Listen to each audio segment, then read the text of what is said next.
Praise the lord. ప్రతిరోజు పరిశుద్ధాత్మతో కలిసి నడవండి అనే కార్యక్రమం ద్వారా మీ అందరికీ కూడా ప్రభువైన యేసుక్రీస్తు నామం పేరిట మా ప్రేమపూర్వకమైన వందనములు శుభములు తెలియపరుస్తుంటున్నాను. అందరూ కూడా బాగున్నారా? మరి ఒక నూతనమైనటువంటి ఆశీర్వాదకరమైన ఈ చక్కటి రోజును యేసుక్రీస్తు ప్రభు మనకు అనుగ్రహించినటువంటి రీతిని బట్టి ఆయన పరిశుద్ధమైన నామానికి మహిమ ఘనత ప్రభావములు కలుగునుగాక. ఈ నెలలో ప్రభు మనకిస్తున్నటువంటి ప్రత్యక్షత, అధికారం అని ప్రతిరోజు కూడా దాని మీద వాగ్దానములు మనం ధ్యానిస్తూ వాటిని మనం అనుభవిస్తూ పొందుకుంటూ రిసీవ్ చేసుకుంటూ ఉన్నాం. ఈ రోజున కూడా ఒక అద్భుతమైన వాగ్దానాన్ని ప్రభు మనకు అనుగ్రహిస్తున్నారు. యోహాను గారు రాసినటువంటి మొదటి పత్రిక 4వ అధ్యాయము 17వ వచనం. ఆయన ఎట్టివాడై ఉన్నాడో మనము కూడా ఈ లోకములో అట్టివారమై ఉన్నాము. ఆమేన్. యేసుక్రీస్తు ప్రభువారు ఈ లోకంలో ఉన్నప్పుడు పాపమును జయించడానికి ఆయన ఎట్టివాడిగా ఉన్నాడో, అదేవిధంగా సాతాను జయించడానికి, లోక ఆశలను జయించడానికి ప్రతి దానిపైన ఎలా అయితే అధికారము కలిగి ఆయన ఈ లోకంలో ఉన్నప్పుడు ఎంత శక్తి గలవాడిగా ఎట్టివాడై ఉన్నాడో, సేమ్ మనము కూడా ఇప్పుడు అట్టివారమై ఉన్నాం. హల్లెలూయా. ఏ విధమైనటువంటి వ్యత్యాసము లేదు, ఏ విధమైన తారతమ్యము లేదు. యేసుక్రీస్తు రక్తము చేత కడగబడి ఆయన నామం పేరిట బాప్తిజం పొందుకున్నటువంటి మనం, ఆయన ఆత్మను పొందుకున్న మనలో ఆయన ఉన్నాడు.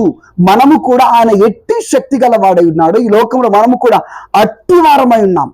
దయ్యములు వెలగొట్టకు, రోగములను జయించటకు, ఈ లోకాన్ని జయించటకు, పాపాన్ని జయించటకు సేమ్ అథారిటీ తండ్రి కుమారుడు యేసుక్రీస్తు ప్రభుకి ఏ విధమైనటువంటి ఎట్టి అధికారమునైతే ఇచ్చాడు, ఎట్టి ఆత్మ అయితే ఇచ్చాడు, ఎట్టి శక్తినైతే ఇచ్చాడు, ఎట్లాంటి అభిషేకం అయితే ఇచ్చాడు, అదే అభిషేకం, అదే అధికారం, అదే కృప, అదే శక్తిని, అదే ఆత్మను మనకు కూడా అనుగ్రహించి ఉన్నాడు.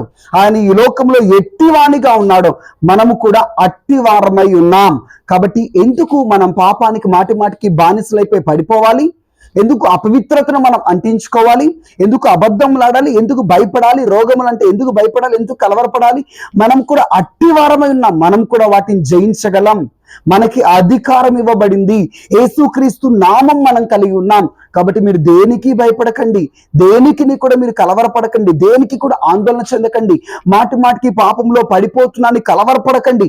మీరు యేసుక్రీస్తు ఈ లోకంలో ఉన్నప్పుడు ఎట్టివాడై ఉన్నాడు, మనము కూడా ఇప్పుడు ఆయన ఆత్మను పొందుకొని ఆయనను మన హృదయంలో ప్రభువుగా ప్రతిష్ఠించుకొని అట్టివారమై ఉన్నాం.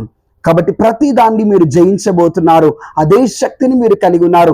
మీరు కూడా రోగులు స్వస్థపరుస్తారు, మీరు కూడా దెయ్యములు వెళ్ళగొడతారు, మీరు కూడా జరగబో వాటిని ప్రవచిస్తారు. అదే అభిషేకం, అదే ఆత్మను మనం కలిగి ఉన్నాం. కాబట్టి చిన్న ప్రార్థన చేసుకుందాం, కళ్ళు మూసుకుందాం. యేసుక్రీస్తు ప్రభు మీకు స్తోత్రములు. అయ్యా, మీరు ఈ లోకంలో ఎట్టివారై ఉన్నారో అదే రీతిగా మేము కూడా అట్టివారమై ఉన్నాం. అదే అభిషేకాన్ని, అదే ఆత్మను మేము, అదే శక్తిని మేము పొందుకొని నీ నామమును బట్టి, నీ రక్తము ద్వారా అట్టి విధమైన అధికారాన్ని పొందుకొని ఉన్నాం. తండ్రి మీకు స్తోత్రములు.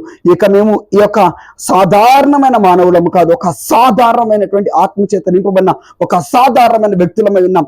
ఈ యొక్క కాన్షియస్ తో, ఇట్టి స్పృహతో మేము ఒక శక్తివంతమైనటువంటి జీవన విధానాన్ని, ఒక అధికారముతో, శక్తితో కూడినటువంటి జీవితాన్ని మేము జీవించటకు సహాయం చేయమని నజరైన యేసుక్రీస్తు నామములో ఈ దినమంతా నీ బిడ్డలకు ప్రభువా ప్రత్యేకమైన కృపను, కాపుదలను, క్షేమమును, ఆశీర్వాదాన్ని, కాపుదలను దయచేసి దీవెనకరంగా నడిపించమని యేసు నామములో ప్రార్థిస్తుంటున్నాం తండ్రి.